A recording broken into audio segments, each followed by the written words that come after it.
So we've had a fun day in Patrik's garage, and we've come down to the centre of Graz just to have a little walk around at night time. And it started snowing.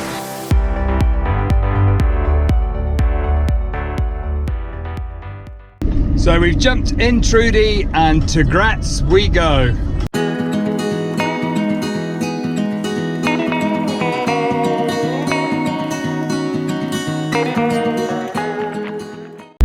The scenery as we're driving through Austria is absolutely amazing, and I think what makes it a little bit more special is that you can actually see the mountains from a distance. So you've got the flat lands and then the wood-covered mountains with snow on the top.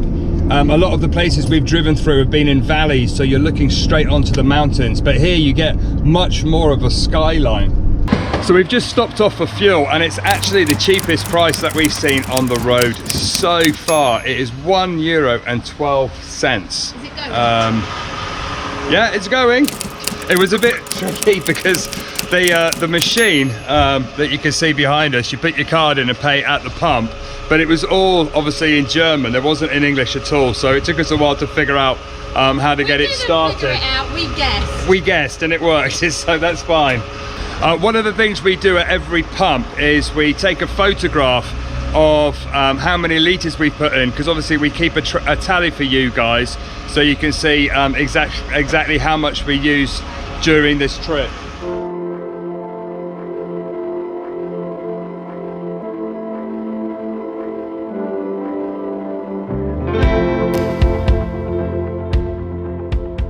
So it was only so long until we had to go over one of the mountains, and we're going up, up and away.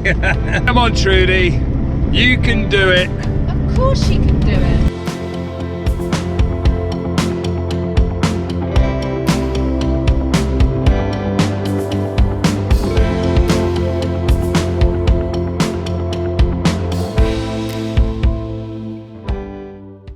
We just couldn't resist stopping as we're climbing up the mountain.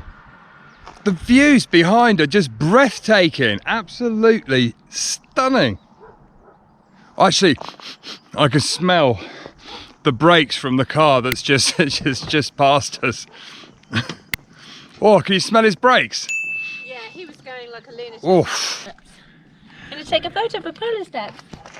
Mine, because there's no pavement over there. His brakes are really bad. I know, it stinks.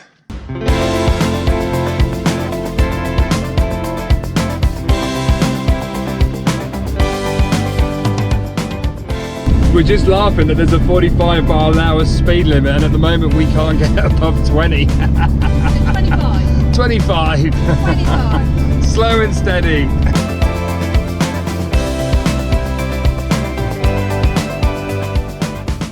Deep snow.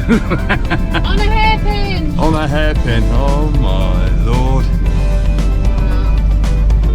We're actually 1,060 meters now. Got an app on the phone that shows you 1,060 meters and climbing.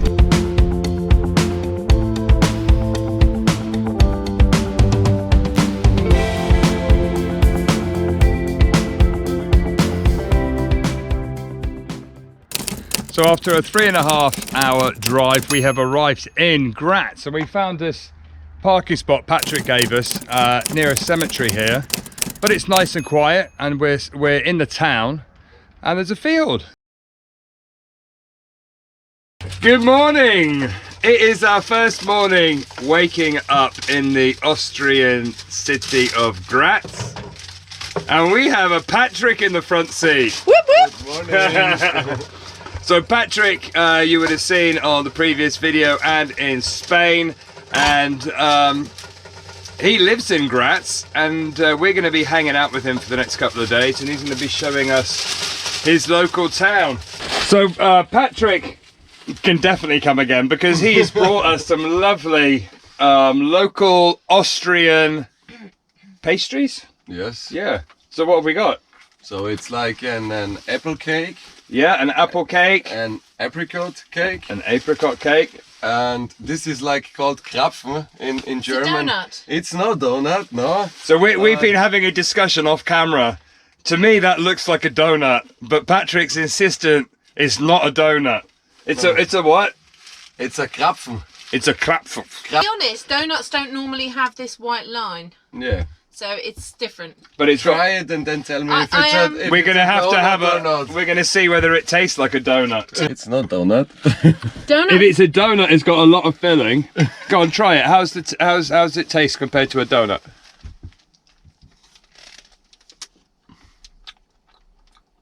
Does it taste like a donut? Is it deep fried? Is it like fried, like a donut? Yeah. It's not like a donut at all. It tastes like a donut. But actually, well, it's lighter. It is lighter. It's lighter and fluffier, whereas a donut's quite heavy. So it's a light, fluffy Austrian donut. Krapfen. Krapfen, yes. That's really good. So, because it is a grey, bit of a rainy day here in Graz today, we've come down to Patrick's garage, because he actually owns a garage that you can see behind us. And we're going to do a little bit of work. We're going to treat a little bit, there's a little bit of rust still on the sides of Trudy and on the roof. And we're going to give her a bit of TLC today. We're taking care of Trudy. We're looking after Trudy. And Patrick noticed that there's a light bulb out as well, so we're going to Oh change yeah, that he was too. following us and we had a light bulb out. So yeah, that one. So we've actually got one of these bulbs out, so we're just going to give this a change now. We've got spare bulbs on board, which is always recommended if you're traveling, and actually a legal requirement in some countries. So that's fine. First bit of DIY. That's the one. Is it that one? Yeah, you can see it, look. Beautiful. So the brake light, even though we changed the bulb, is still not working. So Patrick is just checking the electrical circuit just to make sure there's no problems there. You're now on the brake. And now off. So we've just opened the dashboard, which is where the fuse box is. And it looks like the fuse for the brake light has actually blown. So we're just looking through our spares now to find the right size, and then we'll test it. Okay, the moment of truth. Trudy. Brakes. Yay! So there's just a little bit of rust on the sides here on Trudy, so we're just going to get this treated just so that it doesn't get worse over the next couple of years. And there's some on the roof as well. So we're just putting the rust converter on. Okay, so Patrick's just doing the rust on the roof, and this staircase came in real handy.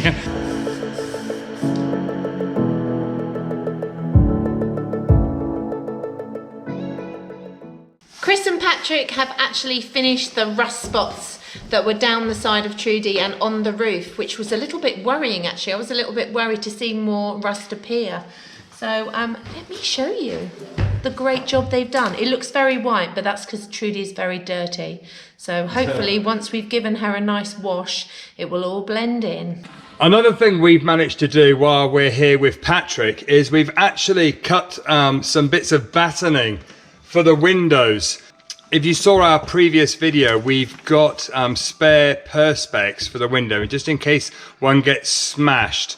And to attach it onto the vehicle, we've actually cut some bits of battening to fit on the window so we can screw it to the battening, which is really handy. This is something that we forgot to do while we were in the UK. So yeah, thanks Patrick. We started! So we've had a fun day in Patrick's garage, and we've come down to the centre of Graz just to have a little walk around at night time. And it started snowing. We don't want snow, Patrick. That's not part of the deal. So yeah, we're gonna go and have a little walk around the town, maybe grab a beer, maybe grab something to eat, and enjoy this beautiful city.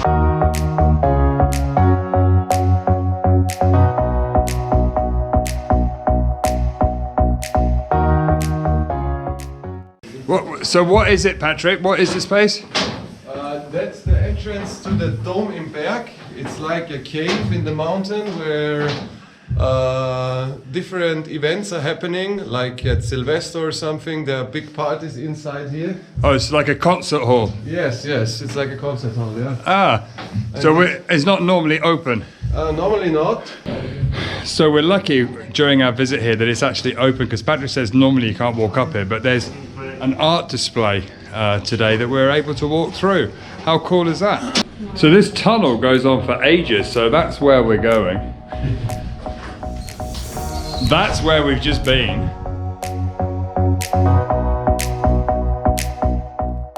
So these tunnels are actually man-made, and it feels like I'm actually in an old James Bond movie. But it's just, I can't believe how long this tunnel goes on for.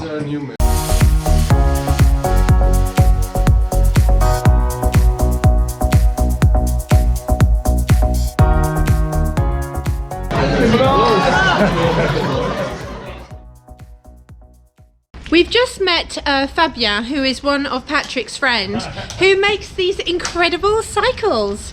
And the reason he does this is he's part of a project that are trying to free up some of the parking zone areas in the city. So they've actually created this project to open up and free up parking areas so the citizens can actually chill out and hang out. So they've got these movable like zones that they can park in the city.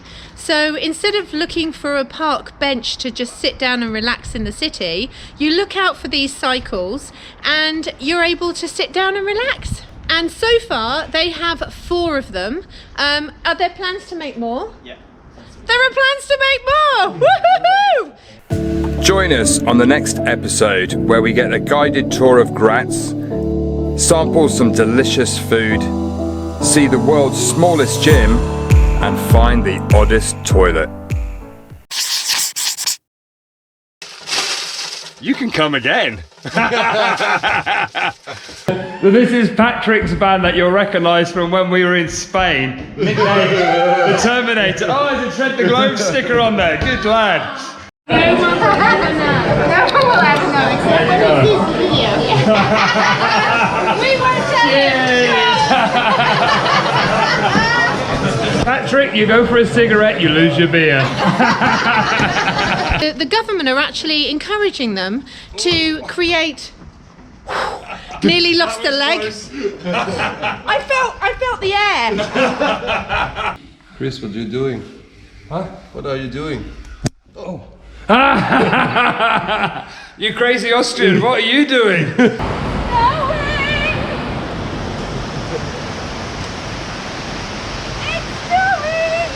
So, Patrik has just put in Krapfen, yeah. Krapfen into his Google to translate it, and the translation, Patrik, is it's a donut. I've never skied in my life. I've never skied. You should take them skiing. With what? It's Skis. Let's go in the city.